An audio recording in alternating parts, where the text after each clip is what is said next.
Buenas tardes. Llegamos al cuarto encuentro. La idea de hoy es trabajar el modelo nacional. La clase anterior quedamos justamente sobre el fin del periodo de la resistencia peronista y el regreso de Juan Domingo Perón a la Argentina. O sea que esta es la fase en la cual, de alguna manera, trabajamos, si se quiere, los primeros años de la década del 70. En el mundo se empiezan a producir una serie de transformaciones que quizás algunos economistas lo refieren como un cambio de modelo que se va a operar entre lo que en Argentina o en Latinoamérica se conoce como la sustitución de importaciones a un modelo de valorización financiera, ¿no? Se produce, si se quiere, el auge, o se va a producir, estamos en esa etapa de transición, ¿no? Entre un modelo de acumulación industrial, un patrón de acumulación industrial, a un patrón económico financiero. Y se producen también importantes cambios a nivel global. Por ejemplo, Estados Unidos empieza a tener relaciones con China y, bueno, a partir del viaje que hace Kissinger, primero en secreto, Henry Kissinger, el secretario de Estado, en secreto hacia China y establece un primer contacto con Mao y después finalmente se oficializa ese contacto entre Estados Unidos y China, ya directamente con la visita del presidente, y hay todo un flujo importante de capitales que van a ser un importante progreso industrial chino, pero a partir de toda una serie de capitales que migran de los Estados Unidos hacia China, en una estrategia de los Estados Unidos que viene a debilitar, si se quiere, o a intentar debilitar el poderío de la Unión Soviética. Pero bueno, es una época donde Estados Unidos hacia China hace una serie de inversiones directas, pero yo creo que ya piensa en América Latina como un foco, como una zona de renta financiera y de reprimarización de la economía. Y esto yo creo que Perón lo advierte. Creo que la otra vuelta comentábamos el hecho de que advierte ya que Estados Unidos va a romper la relación que tiene el dólar con el oro y que evidentemente ya la ruptura de esa relación implica un proceso de emisión y por lo tanto un proceso de liquidez, digo, de cantidad de dólares circulando por el mundo que en algún lugar tienen que ser colocados y generar alguna renta. Entonces se van produciendo transformaciones. Y creo que Perón las advierte, regresa al país luego de un proceso muy intenso y muy complejo de resistencia y entiende que para afrontar este nuevo contexto es necesaria la unidad nacional y que ese proceso de lucha que había comenzado, ni bien es depuesto violentamente del poder, bueno, debe de alguna manera concluir para empezar la fase o el proceso de reconstrucción de la Argentina. Y lamentablemente eso no sucede o no es entendido por todos los sectores y se producen, creo que dos hechos, pero hay varios más, pero dos hechos importantes.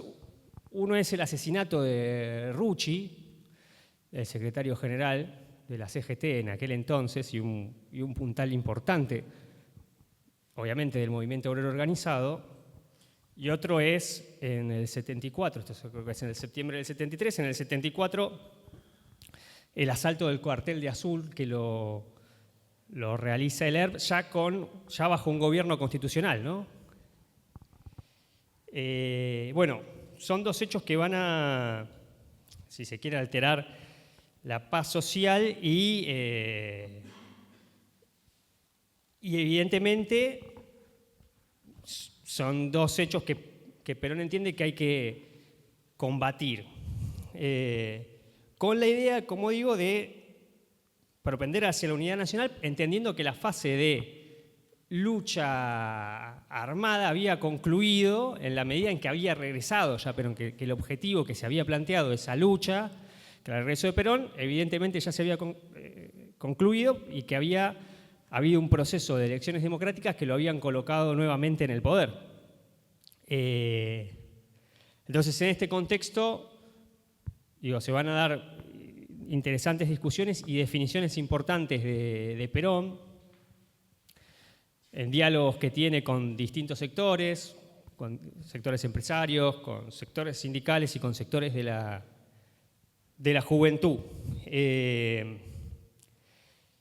Y creo que también en este momento Perón intenta fijar de alguna manera, no algo novedoso porque ya estaba escrito, pero sí determinados lineamientos claros de la doctrina justicialista. Y el modelo argentino es su último escrito, es lo último que queda escrito de Perón, es este modelo argentino bien programático, sencillo pero contundente.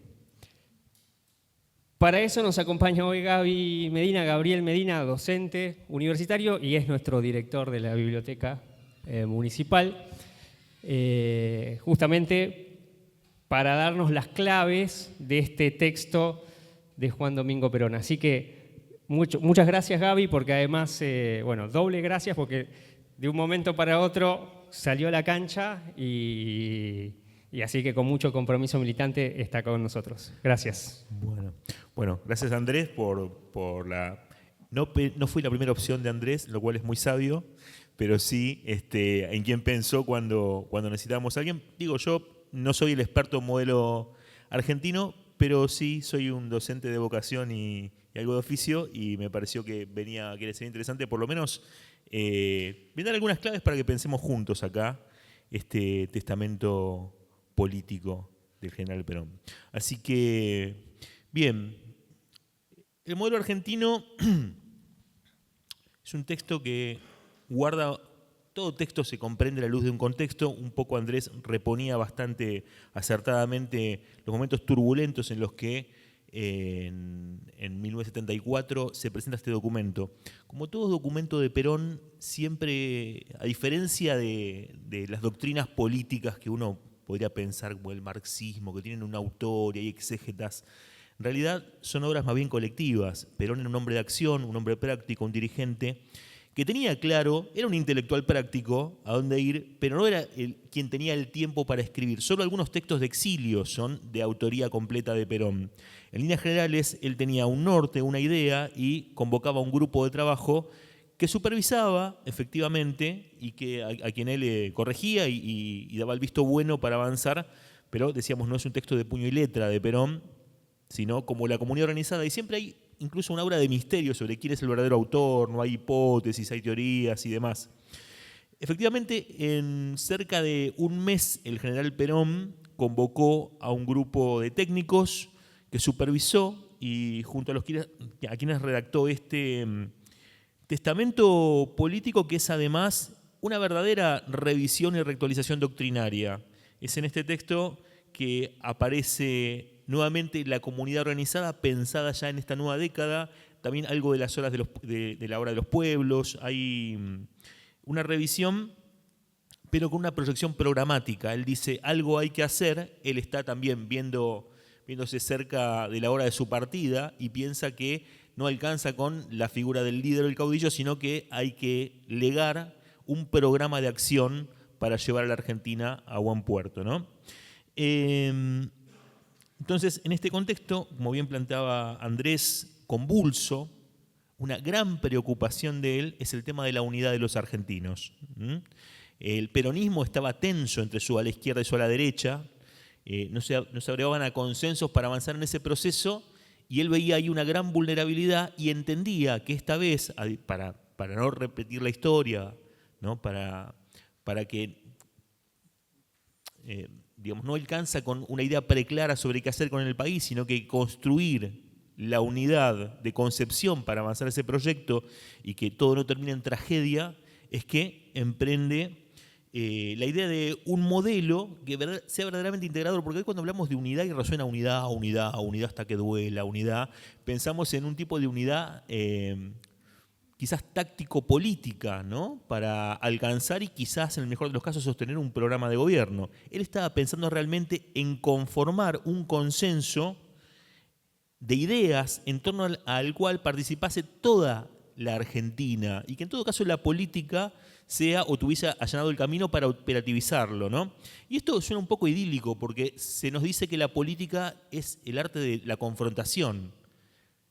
Sin embargo, el peronismo, como tributario de algunas ideas de la filosofía clásica, entiende que la armonía siempre es superior al conflicto y no es una utopía la armonía. Pensar en algunas cuestiones en que nuestras divergencias pueden quedar a un lado y podemos acordar, ¿no?, armónicamente, orgánicamente, la posibilidad de llevar adelante un proceso histórico. Dicho esto, también hay que decir que este modelo argentino se inscribe en una ola, una onda, se podría decir, que estaba dando vuelta hace algunas décadas, que tiene que ver con pensar programas, ¿no? No es el primero. Onganía plantea la posibilidad de un modelo programático. Por supuesto, no es un gobierno que llegue a construir demasiados consensos en torno a él, pero ya hay intentos. Y sí, me parece que acá lo interesante es que el modelo argentino, en esta idea de unidad, también encuentra una beta, que es que el propio peronismo está demasiado tenso. De hecho, esta carpeta del modelo argentino es luego ocultada por la derecha y la izquierda peronista, porque justamente preferían seguir o continuar la tensión de dirimir su interna en lugar de pensar la unidad, ¿no? Entonces Perón está pensando por fuera de esta tensión coyuntural. Está pensando cómo considerar un proyecto en torno al cual exista una unidad de consenso. Y entonces, bien, ya yendo al texto y al documento, ¿no? Lo primero que plantea es la necesidad de una ideología nacional para la elaboración y aplicación de una doctrina nacional. Y acá a mí me hizo mucho ruido esto. Todos hemos escuchado alguna vez que para Perón las ideologías son insuficientes y que él pensaba más en una doctrina que en una ideología. ¿Y por qué acá aparece la palabra ideología repentinamente? Bueno, algunos como Waldo Ansaldi plantean que Perón hace una concesión acá, una concesión al clima de época. Es un clima de época un poco atravesado por las ideas de izquierda, para quienes la categoría ideología es muy cara, y sin embargo, ideología que es por sentido común, nosotros ponemos ideología es cómo te paras políticamente, qué pensás políticamente. Bueno, es una palabra con un poquito más de historia, ¿no? Ideología supone no solo una cosmovisión o un imaginario, sino un repertorio de ideas, una lógica de cómo pensar la realidad. Sin embargo, el peronismo es realismo filosófico. ¿Cuál es la diferencia? Para el realismo filosófico se puede acceder a la realidad, no sin problemas, pero se puede acceder a la realidad y existe una realidad de la que extraer concepciones, ideas, reflexiones. Para la ideología, el mundo es como lo piensa la ideología. ¿Se entiende esto que digo? La ideología requiere un a priori del mundo, ya piensa cómo es el mundo, y el voluntarismo de querer encontrar eso ahí. Si yo pienso que la vida es lucha de clases, la vida va a ser lucha de clases, porque la ideología de la que parto es que la vida es lucha de clases. Para el realismo, y acá el apotegma de la única verdad es la realidad, puede haber lucha de clases, pero no necesariamente debe haber lucha de clases. ¿Se entiende la idea entre el realismo y la ideología? La ideología quiere encontrar en la realidad aquello que presupone. El realismo prefiere encontrarse con la realidad y luego sí, después extraer conclusiones en base a las que trabajar. Entonces, para los realistas, hablar de ideología es raro, pero lo entendemos como una concesión en la que Perón le habla a sus coetáneos en unas palabras que más o menos pueden decir, sí, necesitamos una ideología nacional, que es una forma de decir, necesitamos construir un marco teórico, una doctrina nacional. Porque para él la doctrina es como el manual de uso, ¿no? Entonces es distinto a una ideología que presupone la realidad, sino un manual de uso que te dice más o menos cómo moverte. Son cosas distintas. Entonces, esto dice una ideología nacional, y ahí aprovecha para bajar línea y dice, bueno, porque hay ideologías dando vuelta, ¿no?, que plantean los extremos. Estamos todavía en clima de Guerra Fría y siempre aparece esta idea del justicialismo como el justo medio, que no es la síntesis de dos errores, sino cómo pararse por fuera de lógicas que te tensionan para un lado o para el otro, que pueden tener cosas buenas para un lado o para el otro, pero no todo el paquete, no compramos todo el paquete. Pensamos desde dónde, desde la Argentina, desde el pensamiento situado, desde el interés nacional. Esta es la clave. Dicho esto, dice, bueno, frente a la necesidad de una ideología nacional que articule una doctrina nacional, esto no puede hacerse de la nada misma, tiene que hacerse recorriendo o recuperando un recorrido histórico. Y ahí un diagnóstico, un primer diagnóstico es, desde el 55 hasta este momento, los lazos de dependencia de nuestro país y la injerencia de las potencias extranjeras no han hecho más que profundizarse. Con lo cual, este es un primer diagnóstico. El problema que tenemos es la profunda injerencia de las potencias extranjeras en nuestro escenario nacional. Y acá aparece también el porqué de este modelo nacional, porque, digo, en esto nos andaba con chiquitas, el general decía, este es el problema, no cualquier problema, es la injerencia extranjera el problema.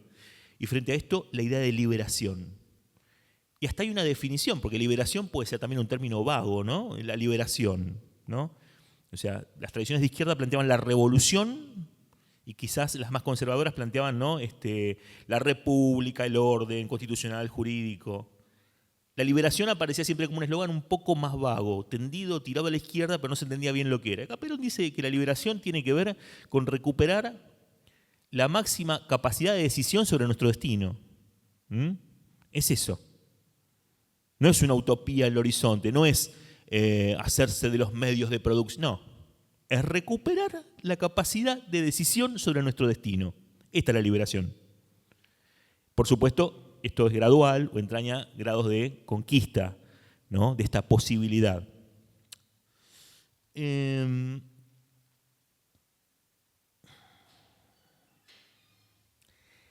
Y puede decirse que el modelo argentino se divide en tres partes, básicamente. Una primera, que plantea una suerte de diagnóstico,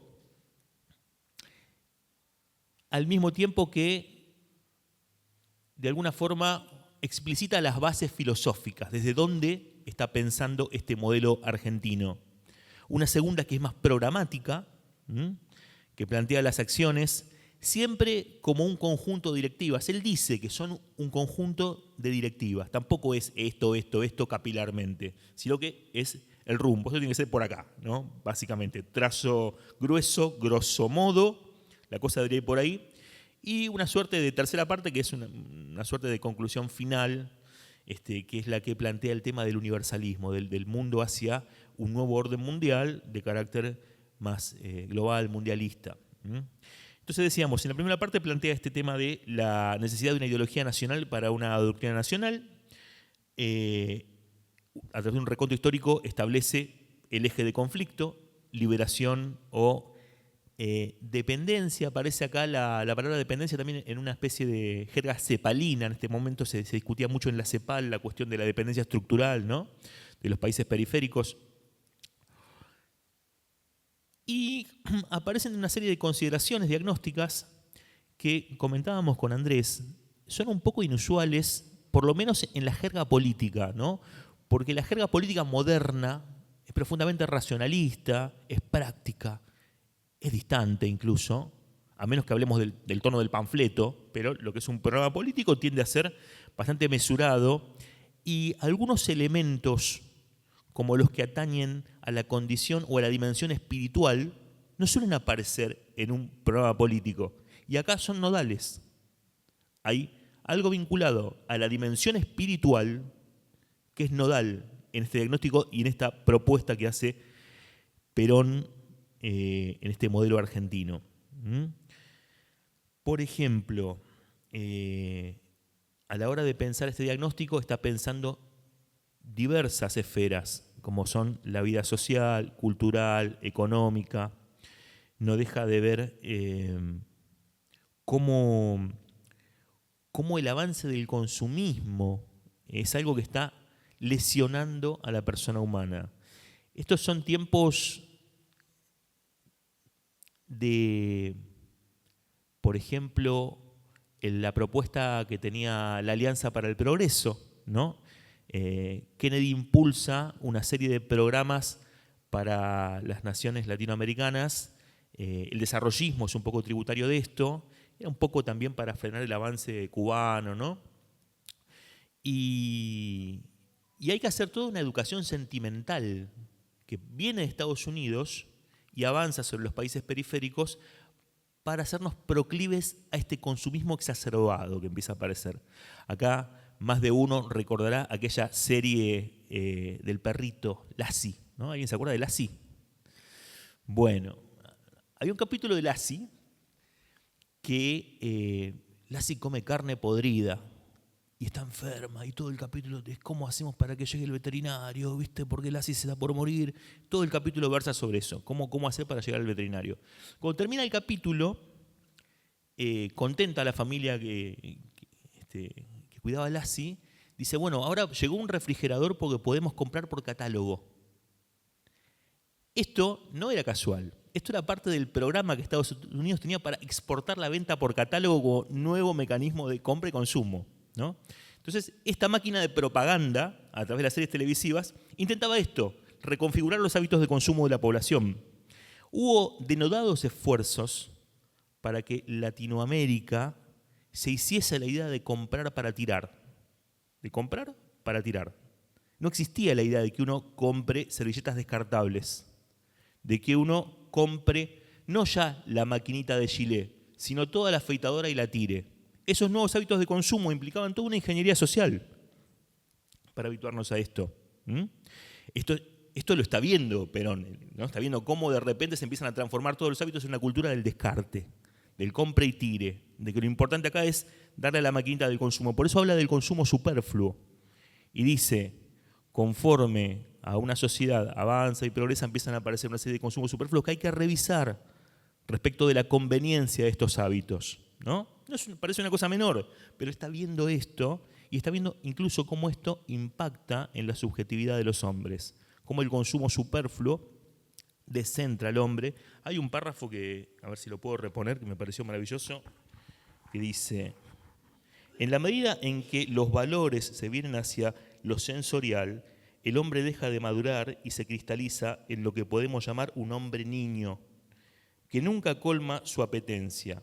Vive atiborrado de falsas expectativas que lo conducen a la frustración, al inconformismo y la agresividad insensata.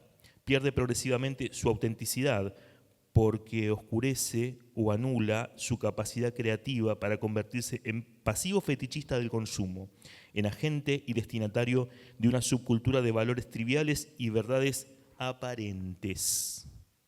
¿No? Fíjense cómo la escala de un líder que puede ver estas cuestiones de impacto antropológico, ¿no? De hacia dónde va la civilización con este tipo de formas de vida. Entonces, bueno, él está viendo este cambio de época. Es interesante, hay un párrafo destinado a los medios de comunicación incluso, y dice algo, para quienes venimos del palo de la comunicación, de los medios de comunicación, algo así como que puede ser que los medios de comunicación se impongan, pero finalmente, cuando se usase en el pueblo determinada forma de entender el mundo, no importa los medios que haya, ¿no? Y él menciona la experiencia de la resistencia peronista. Frente a todos los medios en contra, la resistencia atravesó ese proceso, ¿no? Y sin embargo fue inamovible la concepción de esos argentinos sobre cuál era la idea que iba a prevalecer. Digo esto porque venimos de unos tumultuosos y turbulentos años en donde pensamos que los medios de comunicación eran la discusión central, ¿no? La discusión que definía qué era o qué no era el futuro del país. Y sin embargo Perón acá está mucho más relajado en esto, ¿no? Es este Perón que dijo, con todos los medios a favor perdí y con todos los medios en contra gané. A veces no tiene que ver con eso, ¿no? Necesariamente.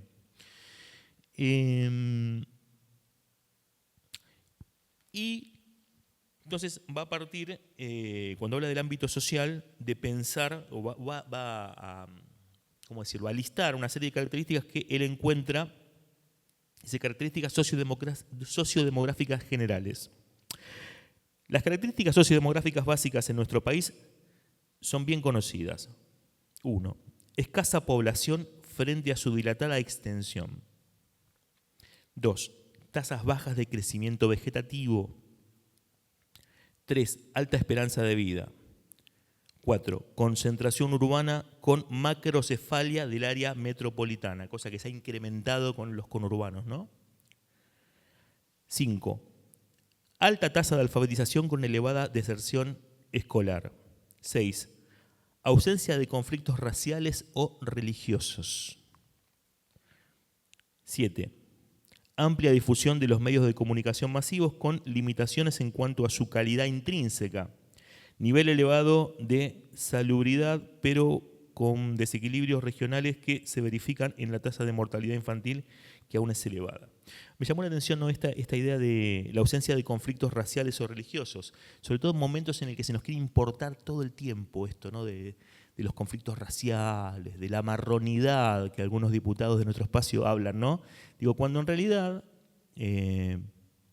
uno puede pensar que hubo conflictos sociales, para mí no se vinculan tanto con el racismo como con el clasismo, de una élite determinada, la oligárquica, sobre el morochaje que venía con el peronismo. Pero debía pensar que en el seno de nuestra sociedad hay algún tipo de tensión racial y que ese sea un problema, no es otra cosa que parte de la alienación que continuamente nos bombardean, ¿no? Digo, los pueblos hispanoamericanos esa discusión la tenemos bastante allanada, ¿no? Y no tenemos tampoco ningún tipo de conflicto religioso como los que se han planteado en otras latitudes. Bueno, frente a este diagnóstico, las propuestas que va a esbozar el modelo argentino, como decía, van a recuperar la idea de comunidad organizada, ya entrando en el apartado de las propuestas. Déjenme ver un segundo. Una cosa que, de nuevo, sobre todo alguien de mi generación, ¿no?, puede... Gracias. Bien, dice cuando hace el desarrollo de comunidad organizada: el hombre es principio y fin de la comunidad organizada, por lo que no puede haber realización histórica que avasalle la libertad de su espíritu. No hay organización posible si el hombre es aniquilado por un aparato extenso o externo a su propia existencia. La comunidad organizada no es, por lo tanto, una comunidad mecanizada, donde la conciencia individual se diluye en una estructura que no puede más que sentir como ajena. Aparato del Estado, ¿no? Pero tampoco estoy predicando un desencadenamiento del individualismo como modo de vida en el que la competencia feroz transforme al hombre en un lobo del hombre para sus semejantes. La solución ideal debe eludir ambos peligros, un colectivismo y un individualismo deshumanizado. Entonces, ¿qué digo con esto? Yo soy parte de una generación que desaforadamente predicó el rol del Estado. Y es lógico, porque luego de la década menemista, de la destrucción del Estado, necesitábamos o requeríamos el Estado como recuperación de una herramienta desde donde intervenir, pero capaz que nos fuimos un poco de rosca, porque tampoco fue la idea del peronismo. Tampoco el peronismo fue tributario del Estado. Y justamente acá lo pone bien en claro, ¿no? Frente a la polaridad del capitalismo o el comunismo, frente a el individualismo exacerbado del liberalismo o el hombre insectificado en el aparato del Estado, porque el colectivismo que se nos planteaba fetichizaba en el Estado la figura de la comunidad, Perón nos invita a corrernos de ahí y a buscar el justo medio. Y el justo medio, de nuevo, no es la síntesis de dos errores, sino la propuesta superadora. No somos individuos aislados, no somos la insectificación del individuo en un aparato estatal. Antes de eso existe el mesoespacio, el espacio intermedio, el espacio donde los hombres se hacen hombres junto a los hombres. Antes de que aparezca el aparato estatal y después de que el hombre sea algo que es imposible, que es la mera individualidad. El hombre es hombre con los hombres y ese mesoespacio es el espacio de la comunidad. En origen, la comunidad pensada como la familia. Hay un apartado donde hay un fuerte hincapié en el rol de la familia, célula primera de lo social, ¿no? Y este modelo argentino promueve,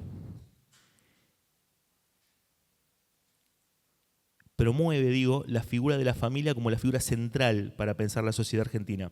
Digo esto también en tiempos en los que circulan discursos que suponen que la familia es opresión patriarcal, ¿no? Y que esto va contra la vocación de la mujer por ser alguien libre y demás. Acá para Perón la cosa es clara. O sea, la célula de la sociedad y lo que hay que cuidar y tutelar es la familia. Porque ante la desintegración de la familia hay una desintegración de la sociedad toda, de la Argentina toda. Y luego de reponer la idea de comunidad organizada, aparece sí la idea de la democracia social. Y esto es un poco más escandaloso todavía, porque, claro, la idea de democracia, el demoscrato, ¿no? El gobierno del pueblo, es una especie de concepto ético que heredamos de la antigua Grecia. Sabemos que en la antigua Grecia no había tal cosa, o sea que los esclavos, las mujeres, los que no eran propietarios no hablaban. De democracia para restringida, ¿no? Pero bueno, hay una idea de que hay un sujeto que era el portador, el portavoz, el que participaba y que representaba a la comunidad. Pero entonces esta idea, que es una idea ética, va teniendo encarnaciones históricas, ¿no? Algunas veces, por ejemplo, la idea de democracia que tenemos nosotros es la idea de la democracia liberal o burguesa, que implica la república democrática, que tiene básicamente 3 factores: elecciones periódicas, división de poderes y una constitución escrita. Son las 3 características de las repúblicas burguesas, y a eso se le llama democracia. ¿Qué es una democracia? Y si tiene constitución, y si tiene división de poderes, y si se vota periódicamente. Punto, ¿no? Perón está pensando la democracia desde su componente ético. Che, ¿nos alcanza esto? ¿Nos alcanza que haya una constitución? ¿Nos alcanza que se vote periódicamente? ¿Nos alcanza que haya división de poderes? Capaz que no pasa por ahí lo que el demoscrato, el poder del pueblo, requiere para ejercerse. Y entonces piensa en la participación, la democracia como participación, pero una participación que no puede darse como individuos que van a votar. Porque esta idea, nadie está en contra de poder votar, pero la concepción, que en un momento fue una garantía, porque frente a las presiones del entorno, el voto secreto, por ejemplo, por dar un ejemplo, ¿no? Era una respuesta a quienes padecían tener que rendir cuentas por lo que hacían. Pero ustedes piensen, esto siempre me pareció curioso, porque piensa un individuo aislado y racional votando en un cuarto oscuro, ¿no? En lugares donde hay experiencias de otro tipo, por ejemplo la asamblearia, no hago un fetiche de la asamblea ni cosa parecida, pero quienes se manejan en ámbitos de decisión, en las que, por ejemplo, van a votar, pero delante de todos, dando la discusión con todos sus compañeros, tienen otro tipo de forma de encarar la participación. Ya no es que vos votás secreta y cobardemente en un cuarto oscuro y no tenés que rendirle cuentas a nadie, sino que defendés una idea y la defendés frente a los demás, ¿no? Bueno, Perón está pensando que además del ámbito del voto individual, haya otras instancias colectivas donde definir y decidir. Y lo pensó en un desagregado de este mesoespacio que decíamos, ¿no? El espacio del medio, ni el Estado ni el individuo. ¿Cuáles son esos mesoespacios? Y los espacios de las organizaciones civiles o organizaciones libres del pueblo, decimos nosotros, ¿no? Pero son básicamente esos espacios donde la gente se congrega por cuestiones profesionales, ¿no? Los sindicatos. Podría haber otros, qué sé yo. ¿Qué son las organizaciones libres del pueblo? Son la cooperativa del colegio, el sindicato, los clubes de fútbol, los clubes social y deportivo. Si vivís en propiedad horizontal, hasta la reunión de consorcio es un espacio donde vos definís con otros cómo va a seguir la cosa, ¿no? Cómo vamos a convivir. Entonces, en esos espacios de afinidad, dice Perón, no solamente va el tipo individualmente y vota, sino que se junta con los suyos, ahí donde convive, donde lleva adelante su vida, y definen cómo va a seguir la cosa con representación del sector. Claro, acá aparece el fantasma del fascismo, ¿no? Porque es la sociedad corporativa, ¿no? Claro, el fascismo toma esto de los gremios medievales, ¿no? En el medioevo también había gremios que tenían una representación frente al poder. Pero el fascismo los estatiza. Nada, ¿no? Todo dentro del Estado, nada fuera del Estado, dice Mussolini. Entonces es una participación por sector, pero estatizada. Lo que Perón piensa es al revés. El Estado es instrumento, mediación y expresión de la comunidad. No es el Estado es desde donde se decide en base a la estatización de los gremios, sino que los gremios concurren a una instancia que el Estado debe construir para ellos se expresen. Entonces esa es la democracia social. No es solo el individuo votando, sino el individuo organizado en colectivos que pueden tener que ver con los sindicatos y con otras formas de organización que hacen a la vida social y comunitaria. Esto es escandaloso, porque no es ni lo demoliberal burgués, ni el Estado totalitario, ¿no? Donde el Estado es todo dentro del Estado, nada fuera del Estado. Hay un margen de acción, de agencia y de interacción que interactúa con el Estado, pero que no es el Estado, que busca que el Estado se exprese y sea la mediación para que ellos se expresen. ¿Se entiende esto? Digo, es un pensamiento complejo, por lo menos para los parámetros con los que nos movemos comúnmente, ¿no? No es el colectivismo, no es todo el Estado, no es el individuo. El individuo no desaparece, pero se expresa y se realiza a partir de la vida comunitaria. Y bueno, y además de eso, va a pensar lo económico, va a pensar que lo económico está vinculado al desarrollo industrial indefectiblemente. Así que va a haber extensos capítulos que van a tratar sobre cómo llevar adelante procesos de industrialización, cómo esos procesos incluyen. Hay algo que me extrañó a mí, la cantidad de páginas que se destinan al tema de la planificación. Claro, no es extraño siendo él un militar, todo tiene que ser planificado.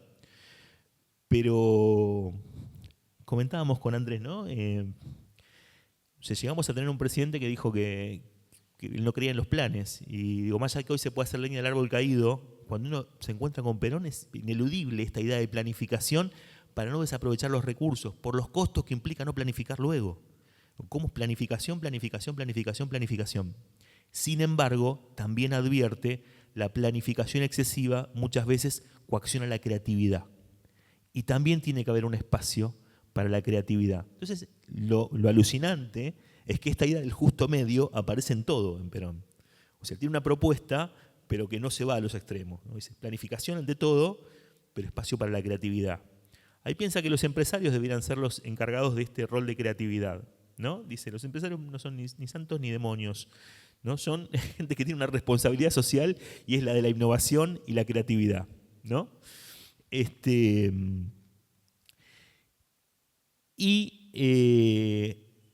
Otra cosa que también es algo preclaro es la dimensión atinente al problema ecológico, que no se veía como un problema todavía, pero que él estaba viendo que los desarrollos industriales y una posterior pugna por los recursos iban a dar por resultado conflictos ecológicos, ¿no? Cuando él lo plantea en su momento es mirado medio raro, todavía no era un tema, no estaba Greenpeace, no era la cuestión, no, todavía esto no se veía como un problema a tener en cuenta. Hoy hablamos de cambio climático y después hablamos en qué dirección se plantea lo del cambio climático, pero él estaba viendo acá el problema real del avance sobre la naturaleza.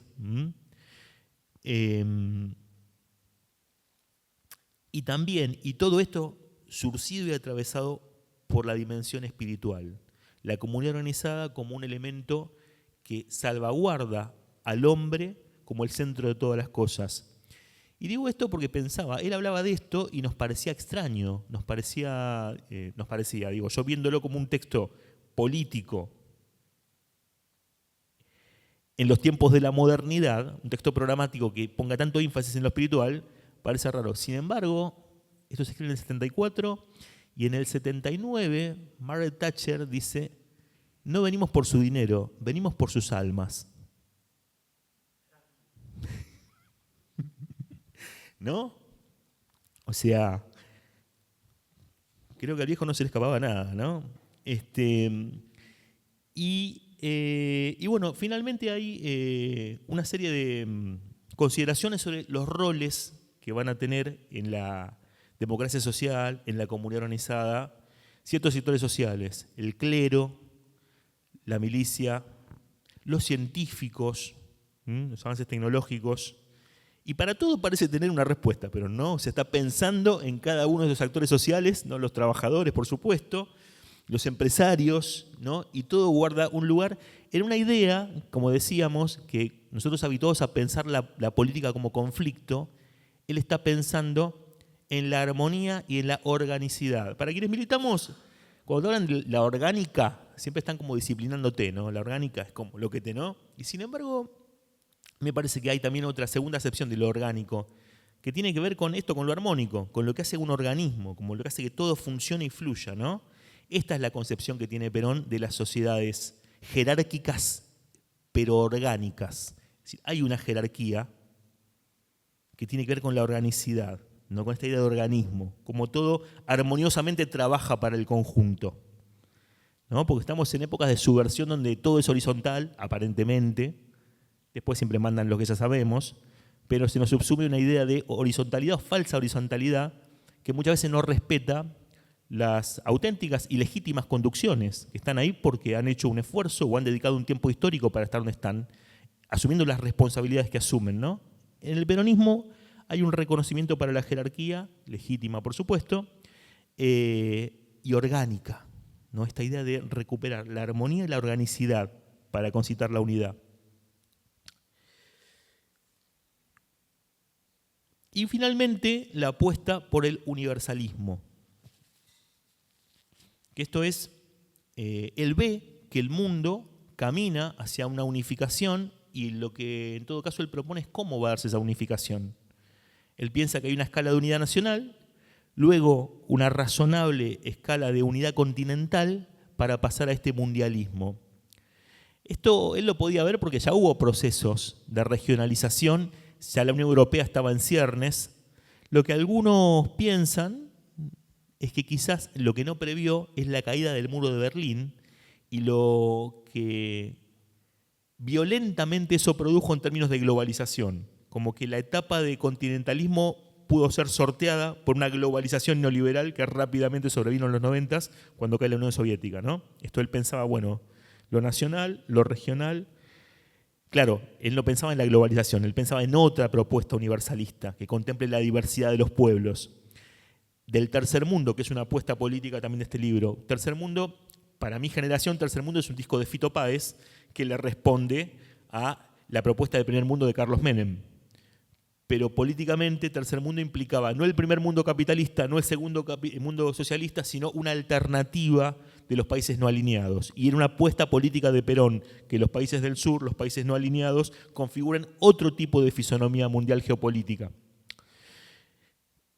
La salida del universalismo también es la consagración del peronismo como una respuesta universal, no pensar solamente una suerte de proyecto de cabotaje, ¿no? Como este es un nacionalismo de cabotaje que piensa cómo lo argentino debería expresarse. No solamente. Tenemos además en el peronismo una propuesta para el mundo, ¿no? Que es el modo en que los pueblos debieran integrarse en un nuevo orden mundial.